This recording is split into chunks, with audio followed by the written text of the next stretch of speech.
Bem, o álbum se chama Wise Up, e acho que isso tem um significado específico, especialmente porque se refere ao momento atual da sua vida. Você conhece o nome? Ei. Tudo acabou ofuscado pelas luzes dos estádios, pelos sucessos nas paradas musicais e pelos sorrisos do público. Com a morte do pai, Cliff assumiu o papel de provedor para sua mãe, Dorothy, e suas 3 irmãs mais novas. A pressão da fama já era intensa, mas agora ele também tinha que sustentar a família. Essa responsabilidade precoce pode ter ajudado a moldar sua disciplina e imagem impecável, mas também o manteve emocionalmente fechado. Anos depois, veio outra longa e dolorosa despedida. Sua mãe foi diagnosticada com Alzheimer.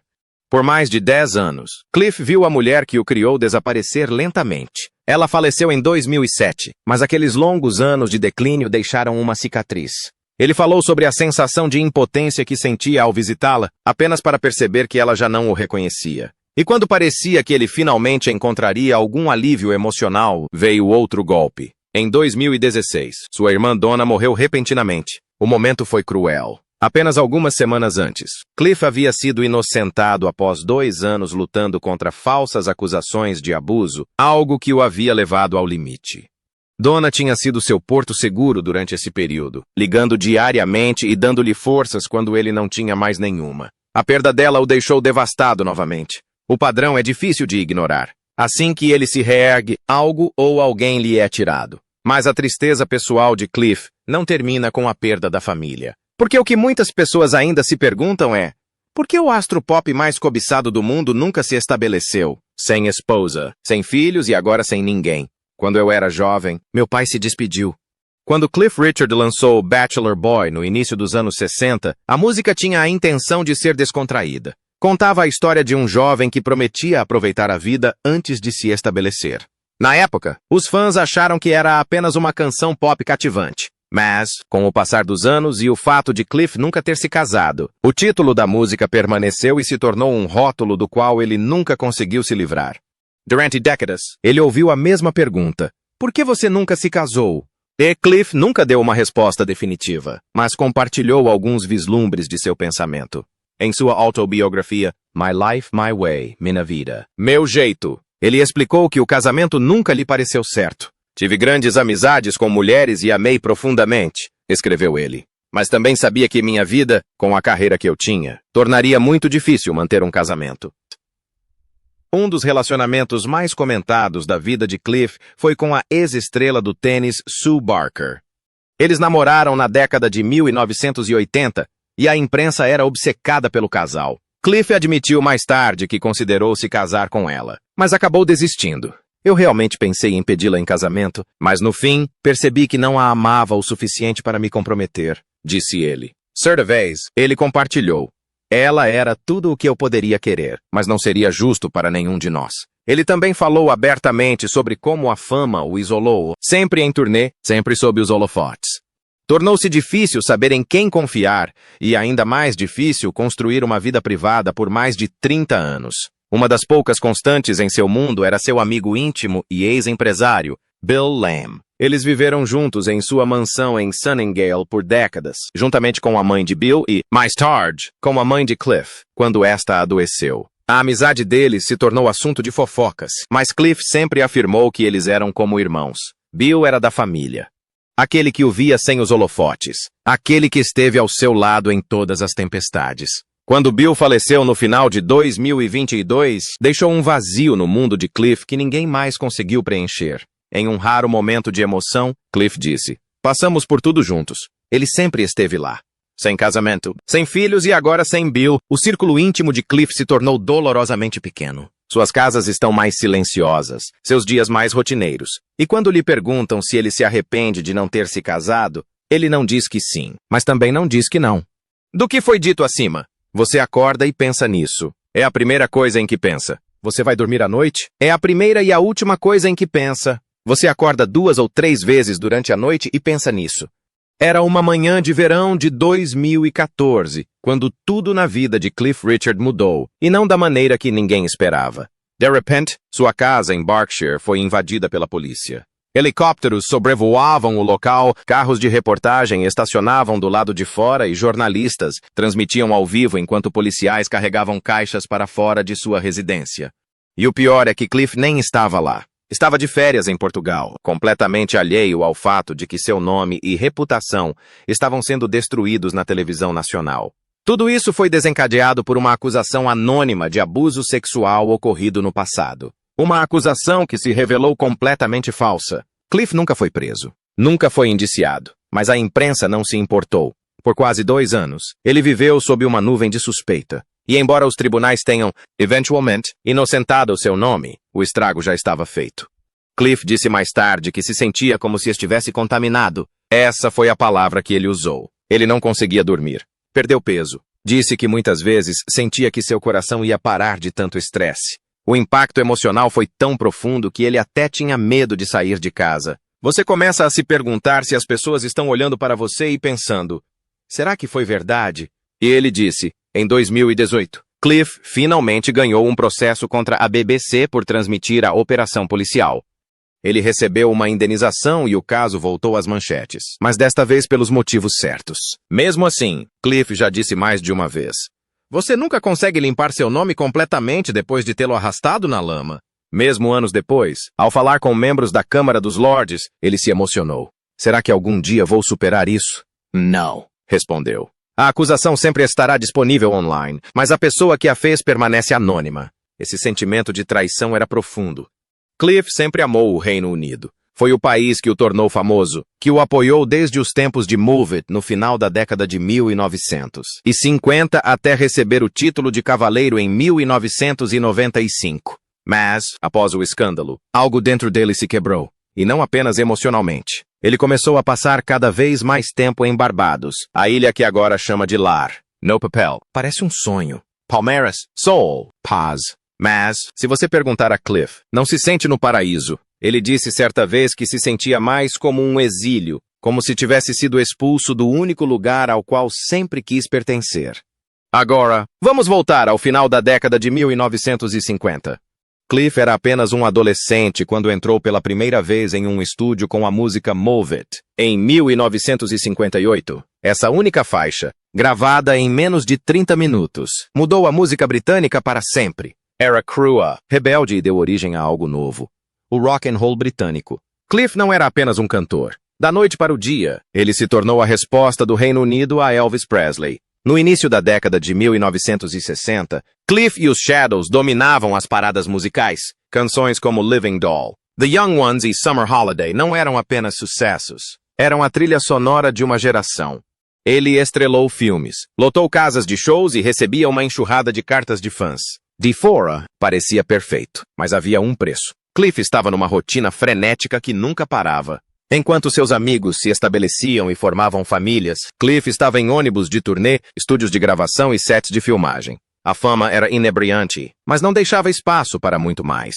Então, algo aconteceu que muitos pensaram que acabaria com tudo. Em meio a todo esse sucesso, no ano de 1964, Cliff tomou uma atitude ousada.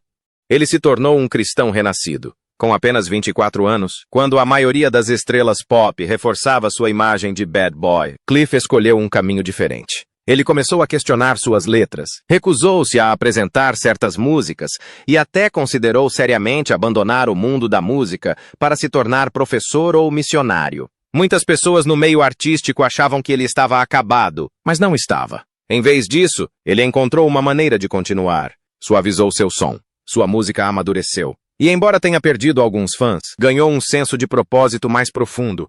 Ainda assim, era mais uma coisa que o diferenciava, mais uma barreira entre Cliff e uma vida normal. Ele não participava das festas com o resto da cena musical. Não namorava com várias pessoas. Não fazia o que as pessoas esperavam de uma estrela. E, no entanto, os sucessos continuavam. Dos anos 70 aos 90, Cliff se reinventou diversas vezes. Deu ao mundo sucessos como Devil Woman, Wired for Sound, We Don't Talk Anymore, e seus icônicos hits natalinos como Mistletoe and Wine e Savior's Day. Esses não eram apenas sucessos de vendas, eles faziam parte do tecido cultural britânico. Até hoje, Cliff vendeu cerca de 250 milhões de discos em todo o mundo. Ele é o único artista na história do Reino Unido a emplacar um álbum no top 5 em 8 décadas diferentes. Isso não é apenas impressionante, é inédito. Mas, ao analisar mais de perto, percebemos o preço que todo esse sucesso lhe cobrou silenciosamente. A realidade da vida de Cliff aos 84 anos. Eu os ouvia conversando e eles disseram, Cliff Richard está no show. Ela disse, eu o vi. Quando a maioria das pessoas chega aos 80 anos, já conquistou o direito de diminuir o ritmo. Mas Cliff Richard, aos 84, continua presente. Continua gravando, continua em turnê, continua buscando relevância em uma indústria que muitas vezes finge que ele não existe mais. Não é por falta de tentativa. Cliff foi honesto, dolorosamente honesto, sobre como as estações de rádio praticamente o ignoraram. Apesar de lançar novas músicas já com mais de 80 anos, quase ninguém toca suas canções nas rádios convencionais. Eles não tocam minhas músicas porque sou velho, disse ele em uma entrevista de julho de 2025. E ele não está errado. O preconceito contra a idade no mundo da música é real. A menos que você esteja lançando coletâneas nostálgicas ou colaborando com um artista mais jovem e moderno, você é invisível. Cliff sabe disso e se sente ofendido. Mas talvez o que mais incomode seja a maneira como ele começou a falar ultimamente. Quando perguntado sobre futuras turnês, suas palavras foram pesadas. É muito desgastante e você nunca sabe, ao acordar de manhã, se sua voz ainda estará lá. Então ele acrescentou algo ainda mais cru. Eu posso estar morto no ano que vem. Então nem penso mais nisso. Essas não são as palavras de um homem fazendo as pazes com o envelhecimento. São as palavras de alguém que soa silenciosamente derrotado. E quando você remove as camadas polidas da vida de Cliff Richard, o que resta por baixo não é a imagem glamourosa de uma amada lenda pop falecida. É um retrato muito mais humano. Um homem que ainda está vivo, mas também um homem que está desaparecendo lentamente do mundo que ajudou a construir. Vamos falar sobre algo que as pessoas sempre tentam ignorar, a solidão. Cliff nunca se casou, não teve filhos, e esse pode ter sido o preço de uma carreira de 65 anos. É fácil dizer que foi uma escolha, que ele não queria filhos, que escolheu a música em vez da família. Mas até o próprio Cliff admitiu nos últimos anos que nem sempre foi uma decisão consciente. Simplesmente aconteceu. Um ano levou ao outro, um álbum ao outro, uma turnê à outra. Quando ele finalmente parou para olhar ao redor, todos os outros já haviam construído vidas que ele nunca teve a chance de começar. Ele tem amigos, claro, pessoas como Gloria Hunterford e Paul Gambattini que se importam muito com ele. Gloria o chama de parte da nossa família, e isso é muito bonito. Mas até ela volta para casa, para o marido, para uma casa cheia de memórias compartilhadas. Cliff não. Ele volta para casa e encontra o silêncio. Seu companheiro mais próximo atualmente é John Emlyn, um ex-missionário católico que se tornou administrador de imóveis. Eles se conheceram no início dos anos 2000, e John agora ajuda Cliff a administrar suas casas em Barbados e em Portugal. Passaram anos lado a lado. E John é claramente alguém em quem Cliff confia profundamente. Mas Cliff ainda diz isso em voz alta. Não gosto de morar sozinho, nem mesmo agora. Ele precisa deixar as luzes acesas em casa à noite só para se sentir menos sozinho. Essa não é a voz de alguém que desfruta da independência, é o medo silencioso de alguém que detesta cômodos vazios. Suas casas de luxo, aquelas vilas ensolaradas em Barbados e Portugal, soam como um sonho para quem vê de fora. Mas, pensando bem, são apenas ilhas remotas onde ele pode ficar sozinho. Lugares onde menos pessoas o reconhecem. Lugares onde ele não precisa entrar em lojas e se perguntar se ainda é bem-vindo. Além disso, há a imagem que Cliff ainda tenta proteger. A do artista em forma, saudável e afiado como sempre. E, para ser justo, ele é disciplinado. Ele cuida da alimentação. Ele ainda joga tênis. Trainer of Oz. Trata o corpo como um instrumento que precisa ser afinado diariamente. Mas, ao observar com mais atenção, essa rotina não parece empoderadora. Parece desesperada. Como se ele estivesse tentando se manter à frente de algo que sabe que está o alcançando. Certa vez, ele brincou. Meu corpo está mais velho, mas eu não. Mas a piada já não funciona mais. Não quando ele a complementa com a dificuldade de concluir os ensaios ou o cansaço que sente após os shows. Neste momento, Cliff está imerso na turnê Can't Stop Me Now. Parece triunfante, não é? Como se ele estivesse se lançando aos holofotes pela última vez. Mas, se você prestar atenção em como ele descreve a situação, não soa nada como triunfo. Soa como uma obrigação. Em uma conversa, ele disse, não quero ser um cara de 85 anos tentando agir como se tivesse 18. Isso não é apenas humildade, é resignação. Ele sabe que não consegue se mover como antes. Ele sabe que sua voz tem limites agora. Mas, mais do que isso, ele sabe que esta é a única vida que já conheceu. O palco é sua única bússola. Sem Mel, para onde iria? Ele não está em turnê porque se sente jovem. Ele está em turnê porque não sabe como parar. E talvez essa seja a parte mais difícil. Cliff Richard, o homem que iluminou a cena musical britânica, que vendeu centenas de milhões de discos, que se manteve firme em meio a escândalos e decepções amorosas, ainda está de pé. Mas, atualmente, ele está de pé um pouco mais devagar. E quando as luzes se apagam e o palco fica vazio, tudo o que resta é um homem que um dia teve tudo, e ainda se pergunta se deixou escapar a única coisa que importava.